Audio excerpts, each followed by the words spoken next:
Hello everybody, and this is Shirley Wiseman. I have Richard Gregg videotaping for me today, and welcome back to Making Apple Butter with Aunt Sissy. Alright, and Aunt Sissy, I will tell you the story another time, but Shirley Wiseman, also known as Aunt Sissy. So for today, this is going to be the last in our series of making apple butter. I have posted already 3 videos, and I have 3 that we took yesterday, so this will be number 7, and this is the final product. So I just want to show you, some of you, we're going to start over here. He's going to follow me around. So we started with, we had 2, this is a bushel. Okay, we had 2 of these baskets. One was full, one might not have been quite as full, that we had picked. And I will have a video of us picking the apples. This is a basket. I think these are my apples. We have not made the apple butter out of these yet. We had some other, these are Wolf River apples. And correct me, Richard, is it 2 or 3 of these baskets, which people typically will have, equals a bushel? Is that about right? Yes. 2 or 3, which one? Okay, well, I think 3. we figured that it was 3. Okay, and these, and I don't even know how many cups of these. So then you can get these, if you're going to the marketplace, you can buy a basket of peaches or apples. So we think 3 of these equals a big bushel. So we had almost 2 bushels. So what I did was, and this is not all the jars, but this is the first bushel, and this was a pretty full one. So we processed it, and there you can watch the other video shows from the beginning, making applesauce, which I have stacked up back here. My last of my applesauce that I'm going to process into apple butter, and then we'll be finished. But from my guesstimate, we came up with 36 pints, which is 72 cups, and I was pretty sure that I had 80 cups. So it was either 70 or 80 cups of applesauce to start with, which was just after we cooked the apples and pushed it through the ricer, we had the applesauce. So I had 10 cups of the applesauce that I put in a crock pot. And I think I filled up the crock pots 8 times, which would be about 80 cups of applesauce. And we ended up with 36 pints, which is 72 cups.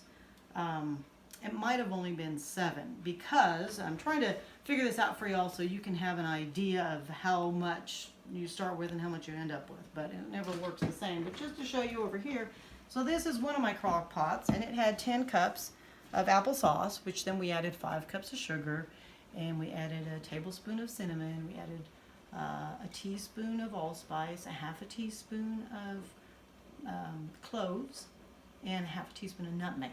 My last batch over there, I ran out of nutmeg. Nutmeg is typically not put in, but I like to throw in something different.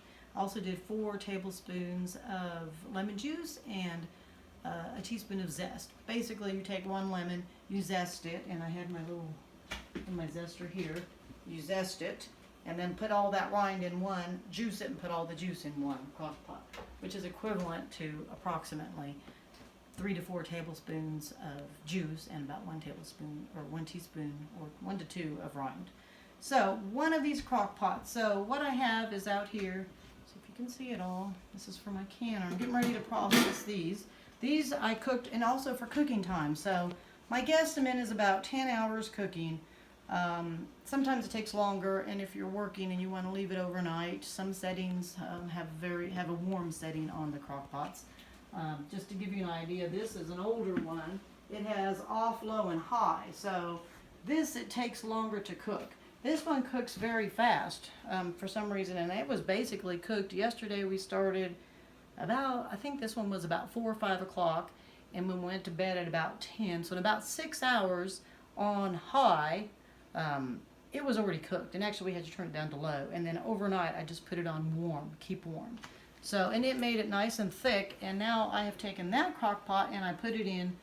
I have 5 jars filled up here, and these are wide mouth pint jars, and basically it was 5 1/2, and 7 jars is what I can put for the wide mouth in my boiling water canner. So this video is just going to show you basically what we end up with. So now I have 2 other crock pots. So all these I'm going to put in there and process. So our guesstimate is, well, 36 jars of apple butter. So I think the bottom line, if one crock pot had 10 cups of apple butter and we're ending up with 5 5.5, basically over 10 cups again, because one of these pints is 2 cups. So we're basically ending up with apple butter, about as much apple butter as we started with applesauce. So if that helps you all, and however you want to process it, if you want to do it in quart jars, I like to do pint jars. You can also do them in jelly jars. So that is it. And one final thing is I made some labels. If you want to zoom in, those are my labels. And I designed my little girl. She's my logo, Aunt Sissy. I took her from Betsy Clark, which I used to love when I was young. And I drew her and I put a little ponytail on her. But this is how, then I just put it on my jars. So that is the final product. And thank you for making apple butter with Aunt Sissy. And I will catch you next time. And we'll probably make cherry preserves next time. Thank you. Bye.